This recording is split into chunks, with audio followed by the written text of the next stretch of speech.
அம்மாளுக்கும் 1882 11ஆம் நாள் ஒரு ஆண் குழந்தை பிறந்தது. இந்த ஆண் குழந்தை சிறு வயதிலே கைப்பாடும் திறமை கொண்டது. அந்த கைப்பாடும் திறமையால் எட்டயபுரம் மன்னர் பாரதி என்ற பட்டம் அளித்தார். அப்போது அந்த பட்டத்தை வாங்கும்போது குழந்தை 11 வயது ஆகும். அவர் 14 வயதில் 7 வயதான செல்லம்மா என்ற பெண்ணை திருமணம் செய்து வைத்தார்கள். அவர் தமிழ், ஆங்கிலம், பிரெஞ்சு, ஹிந்தி, தெலுங்கு, சமஸ்கிருதம் போன்ற பல மொழிகள் கற்றவர். அவர் ஒரு விடுதலை பாராட்டி வீரர், கவிஞர், பத்திரிகையாளர், எழுத்தாளர் என பன்முக திறமை கொண்டவர். அவர் கண்ணன் பாட்டு, குயில் பாட்டு, பாப்பா பாட்டு, பாஞ்சாலி சாதகர் என பல நூல்களை எழுதியுள்ளார். அச்சமில்லை அச்சமில்லை அச்சென்பதில்லை என்று பாடி அந்நியனின் ஆதிக்கத்தை எதிர்த்து மக்கள் மனதில் தேசப்பற்றி வளர்த்தார். சொல்லின் உயர்வு தமிழ் சொல்லி அதை தொழுது படித்த நடிப்பாப்பா என்று பாடி தமிழ் மொழியின் அருமை குழந்தைகள் மனதில் அருமை பெருமைகளை விதைத்தார். ஆணாதிக்க மேல்நோக்கி இருந்த காலகட்டத்தில் பெண்ணுரிமைக்காக எதிர்த்து குரல் கொடுத்தார்.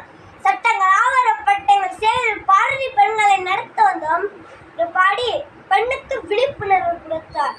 ஜாதி கொடுமைகளை கண்டித்து ஜாதிகள் இல்லையடி பாப்பா உலதாது உயர் சுனுபாவம் என்று பாடி ஜாதிகளை கண்டித்தார். அவர் சுதந்திரத்துக்கு முன்பாக ஆடுவோமே பல்லு பாடுவோமே ஆனந்த சுதந்திரம் அடைந்துட்டோம் என்று பாடி சுதந்திரத்தின் மகிழ்ச்சியை பறைசாற்றினார். அவர் 1921ஆம் ஆண்டு 39ஆம் வயதில் உலகை விட்டு உயிர் பிரிந்தார். அது சரித்திர நாயகன் யார் தெரியுமா? சூரியன் துண்டுகள் அவன் 2 கண்கள், வீரத்தின் கூர்மை அவன் மீசை, ஒளியின் மகுடம் அவன் முண்டாசு, கோபத்தின் நிறம் அவன் திலகம், மனதில் உறுதி வேண்டும் என முழக்க விட்டவன், நான் வீழ்வேன் என்று கர்ஜித்தவன், முகத்தை கொண்டு வர இல்லை என்றால் உன் மூச்சை நிறுத்திவிடு என்று எச்சரித்தவன். அவன் யார் தெரியுமா? முறுக்கு மீசைக்காரன், முண்டாசுக்காரன் நம் பாரதியார். பயந்து பணிந்து மிரண்டல் போதும், இனி தெளிந்து துணிந்து மீண்டல வேண்டும். மழலை மனம் மாறாத ஒன்னே, பண்புலர வருவனாய் மாற வேண்டியது அவனே. மாற்றும் காத்தலை இனிமே அடித்து அடியை நீ எடுத்து வைத்தால் 1000 கதவுகள் திறந்துவிடும். உனக்கு அழுகை அதை துடைத்தெறிந்தால் ஆடவ துமிரும் அடக்கிவிடும்.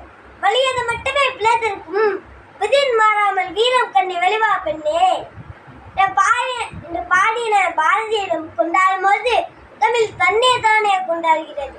நன்றி, வணக்கம்.